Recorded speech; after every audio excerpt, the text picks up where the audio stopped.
The Grow My Cleaning Company podcast helps owners of cleaning companies just like you to grow your company and yourself so you can make more money and finally get the time and money freedom that probably got you into this business. Discover how to automate and create systems that allow you to grow like crazy without losing control. If you dig the show and want to show some love, subscribe, rate, and review on iTunes. It really helps. Enjoy the show. Hey, Cleaning Nation, Mike Camping here with one of our amazing mindset coaches and all-around pretty decent human being, Suzanne Vandick. Today, I'm really excited about today's topic in that she and I have been dealing with this, a lot. We talk with clients, we talk with you guys, Cleaning Nation, that aren't clients, and the question that we get asked the most is, how do I do pricing? How do I do pricing? And we've done lots of podcasts on that. They're out there, easy to find. The question that probably should be asked a lot more and rarely gets asked, and we're going to answer today, is what do I need to believe about pricing? How do I need to think about pricing? Because I think you guys think, if we could just say we had a service for $29 a month, you would just magically crank out a price. Whatever you do, you didn't have to do anything. Just boom, $1,400, $297, $318 a month. Like, it was just perfect for your right cost of goods sold and everything. Believe it or not, that's 10 or 20% of the issue. What the real question I think people are asking is, what if I price it too high and they leave? Or what if I price it too low and we get it? Or the unasked question that you really want to know, what if I price it too high and I'm embarrassed and they call me stupid and word gets out and I look like a fool? And I don't think people verbalize that, but I know, certainly not in like the Facebook groups and kind of in public, but in private, I don't know if they verbalize it just like that, but they do have that question. So that's what I want to talk about today is, again, we have lots of podcasts out there on the math of how to get your cost of goods sold right and figure that all out. And frankly, that's knowing what to charge is the easiest part. Believing the right thing so you know that you're doing it right, and pricing properly is doing it for clients and not to them, and knowing that it's okay if people tell you you're crazy. That doesn't have to mean anything about your identity. All that stuff wrapped up is far more important. So that is the best I can set the table. Suzanne probably gets us more from our clients than I do. So jump into the deep end anywhere you see fit to pick this up, Suzanne. I am going to sit and listen enraptured. Okay. Well, with our clients, predominantly, they've gone through your sheets, they know their cost of goods sold, they know what they have to price, and they're like, oh my goodness, I have to increase prices so drastically that it goes immediately to the fear and loss mindset that I'm going to lose all my clients. They're not going to want to do this. So let me just jump in really quick, because I should have said this at the beginning, but just so the listeners aren't annoyed the whole time. For you, all of you, like, I need to know the money. Tell me the money, Mike. I don't care about. Okay, fine. Half. Let's just do that. 50% is the highest cost of goods sold. So if it's going to cost you $100, charge 200. If it's going to cost you 1,000, charge 2,000. And if you're like, how do I figure out the cost? Come on, guy. You got to know your labor and what that costs. That's different. So just to be easy, 50% is not the goal. It's the top end.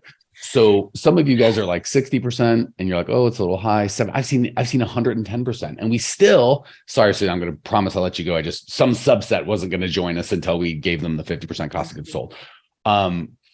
I've seen people literally where it physically cost them in payroll, not to mention overhead, $500 to do a job, and they're charging 400, and they were still afraid to lose prices. So back to you, but just, yes, let's assume it's not a little price raise of, well, I'm charging $800 a month. It should be $825. Like, let's assume I'm charging 800. Holy crap, I should be charging 1,200 or something that would shock our senses. Go ahead. Right. So therein lies the mindset challenge. And this is what I work through. We need to realize that we're in business to have a business.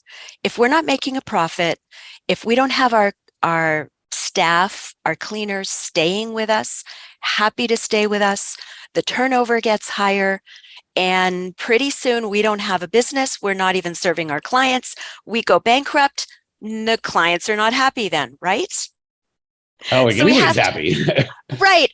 So we have to have the background. Look, we know we need to do it. Okay, so number one, we need to do it. Let's look at the mindset now. We know why we need to do it. So we've got to look at two things, our worth and our company's worth. And here I like to go to what's called a 50 stack of awesome.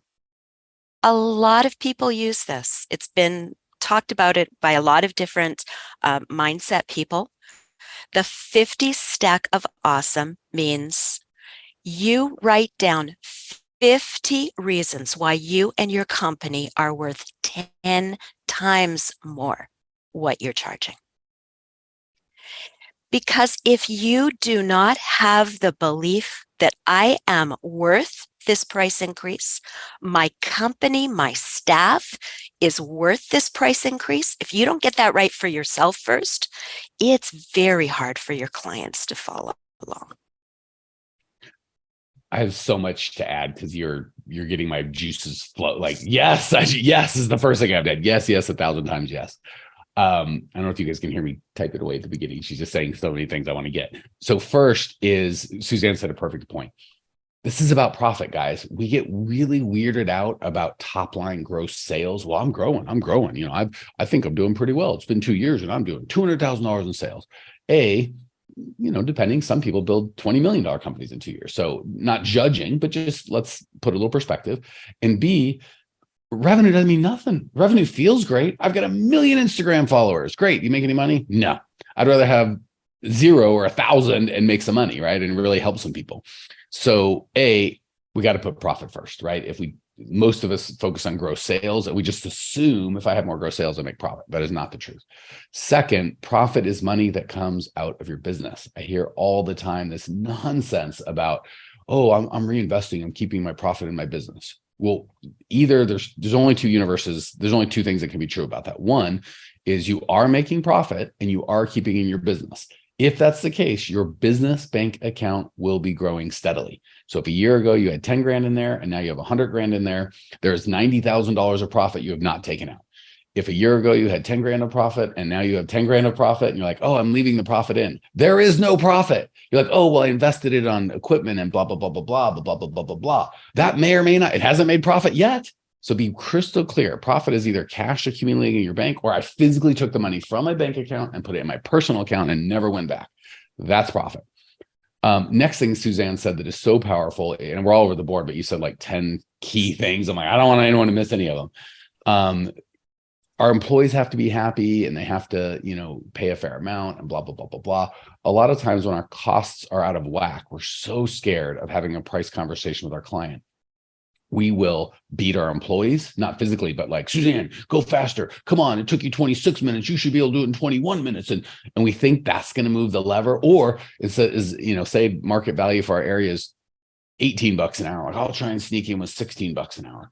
That's not going to move the needle. All of those are like little tiny tweaks. And guess what? Maybe I can beg and cajole and encourage and yell at Suzanne. And as long as I'm physically there with my whip, she will work 8% faster. But as soon as me and my whip or encouragement or whatever the hell I'm doing are gone, Suzanne goes right back to Suzanne because that's how long it actually takes. We're just fooling ourselves, right? Last couple things on more of what Suzanne was talking about, and I think where she's going. Price from your customer's perspective, your perfect prospect's perspective, not your poor perspective. So if our perfect prospects, let's go residential, are middle-class people, they shouldn't be because it's going to be expensive for them, right? If their house payment or mortgage payment or God forbid rent payment's $1,000, yeah, it's going to be hard to get someone to pay $300 or $400 to clean their house. If you've got $1 million house that they own free and clear, they wrote $1 million check for, or they pay $5,000, $8,000, $10,000 a month to maintain it, $400 or $500 to maintain it isn't a big thing. So if you are selling to the wrong client, yeah, you're never going to get the right price. If a guy's in a mobile home park, he just can't. It's not a judgment against him or her. He's just never going to be able to do it. If he's $1 million home and he makes $200,000-$300,000 a year, he's got a several $1 million net worth. You can't be like, well, I would never pay for it. That's a lot of money. I know, but you're not your perfect prospect. You got to sell to that guy. It's almost arrogant to be like, well, this guy's going to have the beliefs that I have.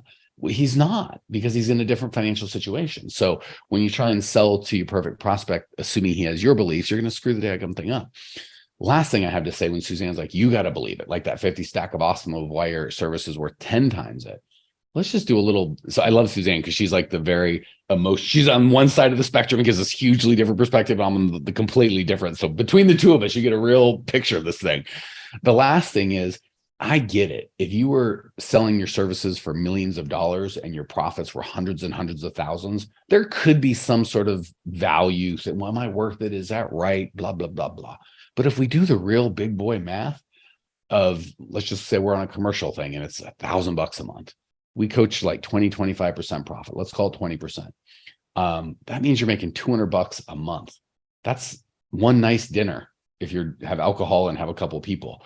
So if you've got a client that's like, yeah, for $1,000, I would rather, as opposed to me paying $1,000, you make 200 in profit to set this up and to take the risk and to front the payroll and to get the training and all the time, effort, and passion you put in.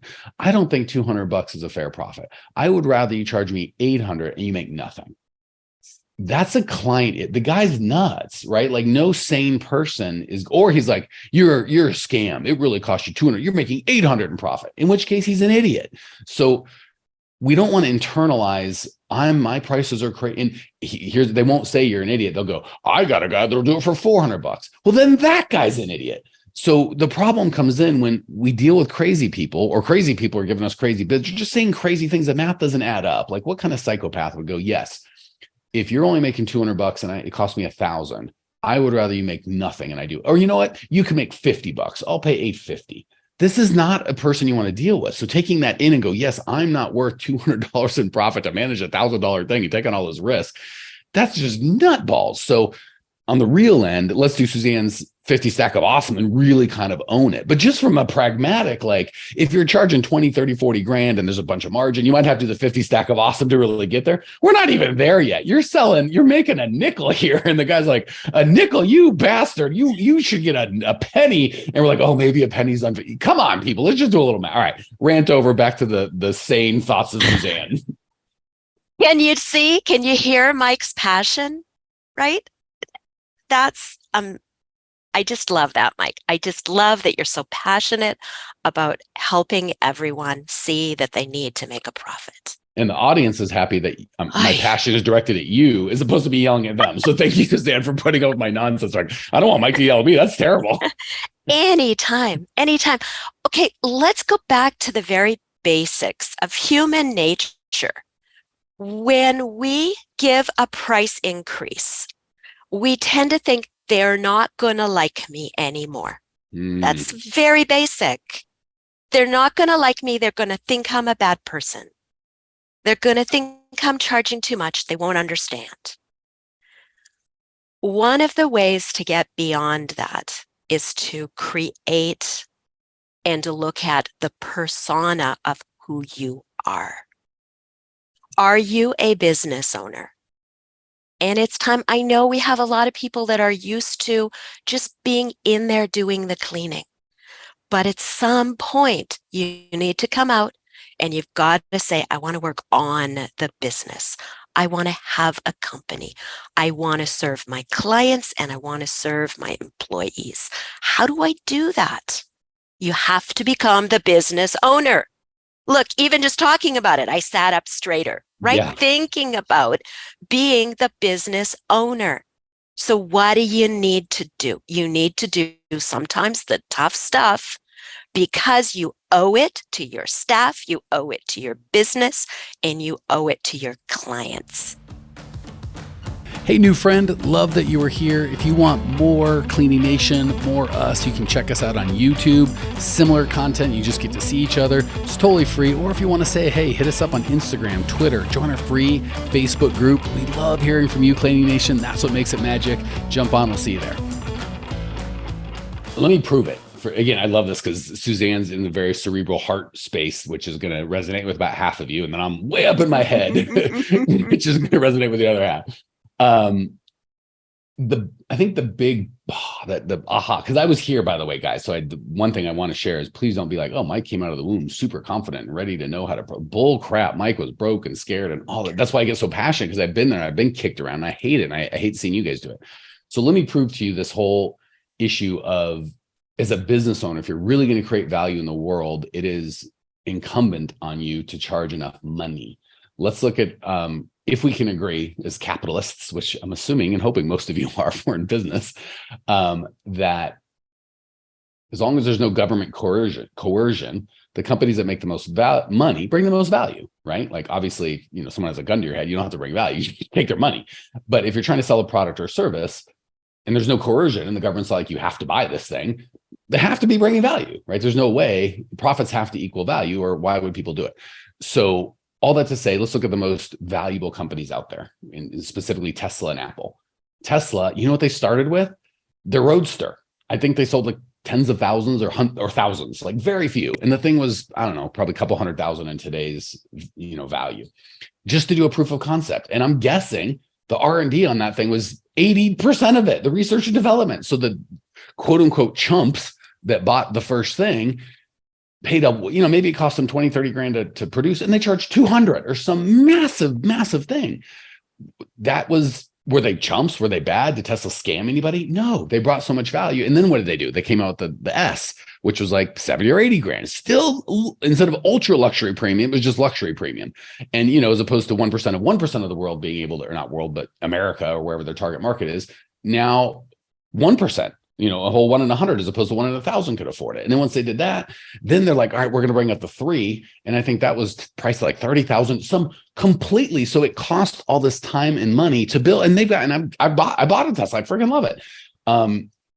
But my Tesla for 60 grand or whatever it cost wasn't going to be available unless Tesla charged the Roadster people 200,000 for 1,000 of them. And then the S 100,000 for, 100,000 of them. And now they can mass produce. So you've got to understand, if Tesla was like, well, this Roadster technically only costs $23,000 to provide, maybe we better charge $26,000. Tesla wouldn't exist as a brand. Same with Apple. They bring the coolest stuff. You know how much an iPhone costs to make? I don't, but I'll bet you it's on $100. Probably a lot, well under $100. But the margin is where they can have people sit and think and do beautiful things because there's margin. So if you want to look at the companies that bring the most value, they always have the most margins. So you got to look at, and most margins for the shareholders, the owners, but of course those margins, again, we pay $1,000 for an iPhone or where they're going for now, not because, well, it costs $969. I've never walked into an iPhone store, be like, how much does this thing to cost? Or my Tesla. I just want to know how it makes me feel when I use it, right? Your clients are exactly the same way. So you've got to get off of, this is what it costs me to provide. Therefore I can add a modest amount. And that's my thing, into how can I rock people's worlds? How can I make them, like, dumb thing with the Tesla? It's got a little place where we had a Mercedes before, and every car I've owned before, the thing went in the cup holder. That was my phone. My wife had one. I had one. And God forbid we have a cup. Where are we going to put that? The phone. So the phone's either got to go stupid things. Like, we've only been making cars for 100 years. Cell phones have only been out for 2 decades. Tesla's like right in the front. There'll be 2 little things, one for her and one, because how many people are driving alone in a Ford? Very rarely. And guess what? When you put it on, it charges it. Stupid little stuff like that. Maybe it costs, once they figured out, $83 to have that option.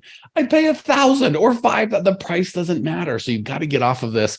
Here's what it costs me to make it. Here's what I'm going to charge it, into how can I blow their freaking minds? How can I bring value? They're like, oh, and then the price doesn't matter, right? And there is a guy that's like, well, this phone charging thing, that costs an extra $1,200 on my I don't have a phone. I don't want that. Tesla ain't chasing that guy for fine, go buy a Hyundai. We don't care. The vast majority are like, oh my gosh, this makes me feel a certain way, and it makes me how I feel when I feel. The price is the price, I'm going to pay it. So when you're selling cleaning, it's a commodity. When you're selling feelings, you can charge anything you want. All right, second rant over. I promise it's your turn, Suzanne. By the way, that's a great thing to put in your 50 stack of awesome. How do I make them feel? How do we make them feel? What a fantastic way to understand your true value. You're cleaning, the service you're providing is not just the minute, the hours, the cleaning. It's what's the end result? How does this person feel? So let's take a look at this. We started and we thought, okay, this client of mine is going to say, that price is crazy. Let's look at this step by step. 1, no, we know why we need to do it. We need to do it. We have a business persona where we're saying, I am a business owner. I need to do what I need to do for the good of everybody. Then we create that 50 stack of awesome to say, why am I and this company and our services worth 10 times more than we charge. And there you have the power to go in and talk to the people to have the price increase. And by the way, this is something very important, is when you tell them what the price needs to be, stop talking. Close your mouth and just let them digest on that. Because the first thing we usually want to do is, I know it seems kind of high. Maybe I can give you a discount. They haven't even talked to you yet. You have to know that you are worth it. And one thing, and I know, Mike, you're dying to say something, but I want to finish this one, is that if you're doing a price increase and if that person happens to say, no, I can't do this, let's look at the wealth and abundance mindset instead of the poverty and loss mindset. The wealth and abundance mindset is, thank you very much. We've enjoyed serving you.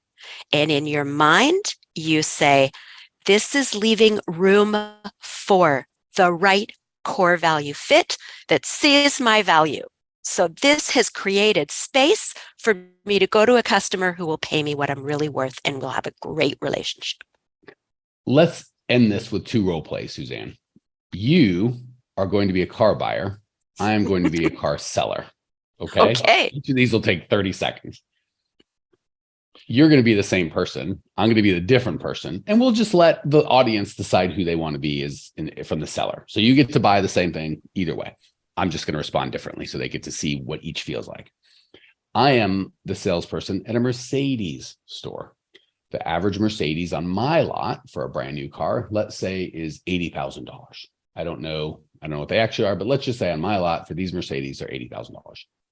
Now come in, and your budget in both of these scenarios is going to be $32,000, right? Okay. All right. So come on in. Hi, my name is Mike. Welcome to Mike's Mercedes. How can I help you? Hi, Mike. I'm interested in looking at a Mercedes. Awesome. We've got this one here. Let's say we've done some conversation. I know exactly what you want. I show you Mercedes. It's perfect. It fits everything you want. Here's this Mercedes. It's ready right now for the low price of $80,000. What would you like to do next? Oh, no, I can't afford $80,000. It's a great car, but no. So is your budget like 70, 75? What are we talking? 32,000. Oh my gosh, let me go to my manager. Steve, I've got a lady. Her budget's $32,000. What can we do for her? We've got to change everything about our prices, slash them all. I feel so stupid. How on God's green earth could I have ever sold an $80,000 car? What am I thinking? I'm an idiot. Stupid, Mike. I got to quit. There's no $30,000 cars here. The whole business is shut. We're going to go out of business. This lady's caught us. Nothing we sell is worth 80 grand. How can we exist one more moment? That's scenario 1. Let's try it again. Everything's the same. I know exactly what you want. This car fits perfectly. So Suzanne, here's our budget for, here's our car. It's 80,000. It's going to fit everything you want. It's 80 grand. What would you like to do now?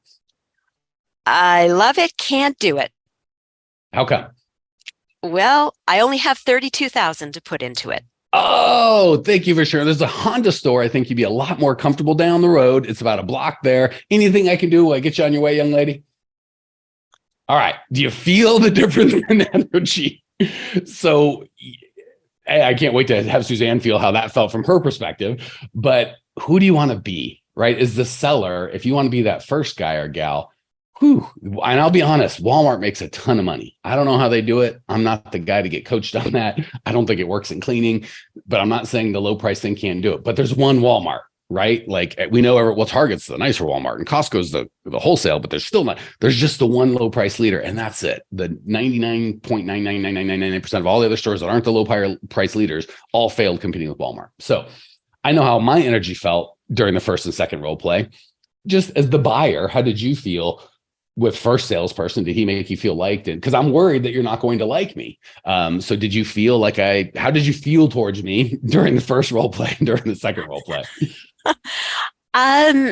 First role play was I didn't like that you didn't have the confidence that your product was worth what it was worth.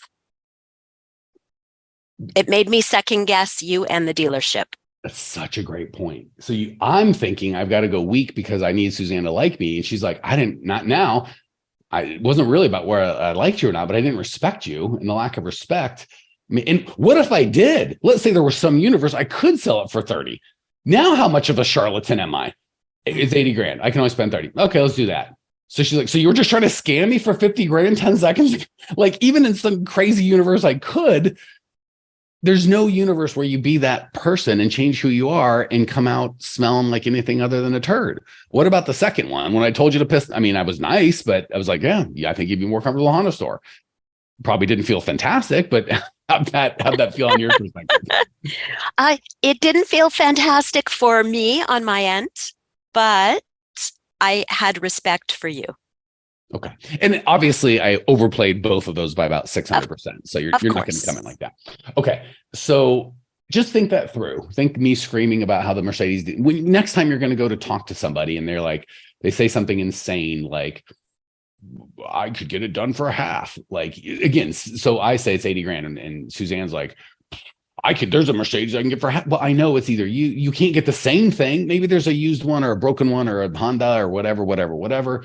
But that doesn't have anything to do with us. So same thing when you're a real person given a real bid and they go, I could get it done for half. Maybe there's some homeless guy that thinks he can do it for half and he's going to do a terrible job or not show up or but I'm not going to argue with Suzanne. I didn't try and negotiate her up to 80. Her world is 30. You know what I'm going to do? Once I tell her to the Honda store, I'm going to go to the next guy and the next guy and next guy until I get someone that wants a Mercedes. Go ahead, Suzanne. Let's remember two things as well. One, we're not going to please everybody.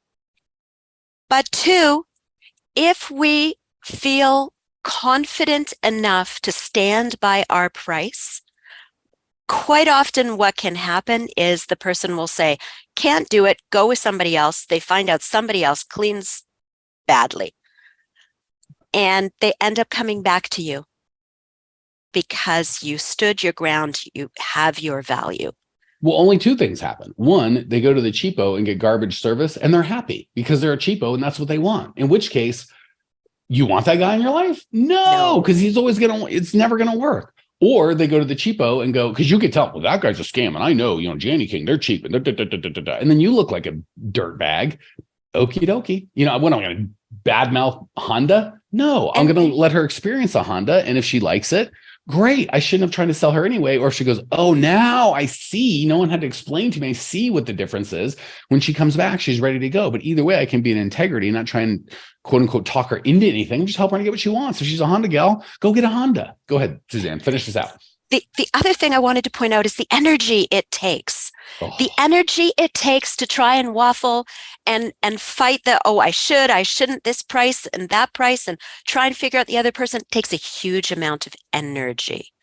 The second way, this is my price, this is what I'm worth, yes or no, we're good with that. Much less energy, save that energy for places where you really need it. All right. I keep wanting to end, but Suzanne keeps saying genius thing. So I'm going to give one more bonus and then we're going to end this forever long podcast. And I learned this from a guy named Mike Tony. I just want to give him credit. I can't imagine he's listening, but this was 20 years ago and it was such a good lesson. It stuck with me. He told me we go to cars because we all had that experience as a buyer, typically not as a seller, but I want you to put yourself in the shoes of the buyer. Short version is you buy how you sell.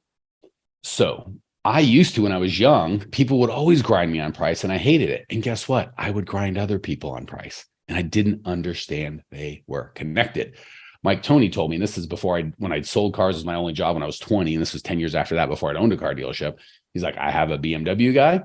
I go in and I told him right off the bat, I'm going to pay whatever you say the fair price is. We're not going to negotiate. We're not going to haggle. If you say it's a fair price, I'm just going to pay it. If you take good care of me and you're fair with me, all my service will be done here. Every car I buy from now on, as long as I buy a BMW, will be here. If you screw me, I'll go somewhere else. If you treat me fair, I'll go here. I'll never complain. And the guy gave him a price and he's like, done and done. And he goes, did I overpay for the thing? I don't know. Maybe by $1,000, maybe by $2,000, who knows? Right. He goes, but when I go in, guess what? I get the best service. Anything I need, they're square. And guess what? You know who negotiates with me on my stuff? Nobody. So if you're constantly, and again, poor people grind, the more money I have, the more I'm like, and again, like Suzanne, she didn't try and beat me up on price. She was almost embarrassed, like, oh, my budget's $32,000. She knew she was in the wrong spot. She didn't judge me. She judged her. But for me, the price is the price. If I want something, it costs what it costs. And I want to pay the full price because I want the full experience. And I think if I jank the guy, maybe I could negotiate him down. But then when I need something from that car deal, it's like, oh, this cheap son of a gun. And same with your people, right? If you get the people that are going to grind you at the price at the beginning, you think they're going to be delightful once you start. No. And again, when I had my car dealership, we didn't do a lot of negotiating on price, but the people that paid the regular price and weren't always trying to negotiate had a better, they had a better experience. Regardless, they were happier. They enjoyed the car buying. They gave me better reviews. And guess what? When they came in and needed something or something broke that wasn't technically our fault, of course, we're going to take care of it. So just remember, you buy how you sell. You can't be a human that's like grind on this side and then expect people to pay your full price. So don't get scammed, but go, the price is the price. And again, Suzanne didn't grind me. She just went, oh, I guess I'll go to the Honda dealership. I guess I can't afford a Mercedes. But you buy how you sell. Remember that. Don't try and grind your vendors and beat the crap out of people and then be shocked when people grind you. I haven't negotiated on price in forever. And I can't remember the last time someone tried to negotiate me on price. Anything to add before we call it, lady? Hope we helped. All right, beautiful. If that was helpful and you're like, I would like more free info. How about this? How's the grind of price? It costs you nothing. Go to growmycleaningcompany.com. There are over 900 episodes. I think if you go to Amazon, you get my books. So it was like $20. But growmycleaningcompany.com is the best resource of free stuff. The podcast, the YouTube channel, check it out now. There's a free on-demand training, probably the best place you're going to go. growmycleaningcompany.com, check it out. Oh, and if you've gotten value, throw us a 5-star review on Spotify or wherever you listen. If you didn't get value, shoot me an email, mike@growmycleaningcompany.com. Tell me how we can get better. See you later. Well, here we are at the end of the podcast and you made it. Great job. I've got a little bonus for you for sticking through with me. But like I mentioned before, if you got value out of this podcast and you want to show a little love, subscribe, rate, and review on iTunes, Spotify, wherever the heck you're listening to this thing. Share it with a friend. Share the love. And as a special thank you for those of you that stuck with me to the end, how about I give you my personal phone number so we can text? It's a great way for me to get to know you, your business, your goals personally. So shoot me a text now, 602-932-6431, 602-932-6431. I am the only one who responds to these texts, and I will personally respond to everyone I possibly can as long as this number is manned. Don't know how long we're going to keep this at the end of the podcast, so grab it now, 602-932-6431. Give me a text, say hey, can't wait to meet you.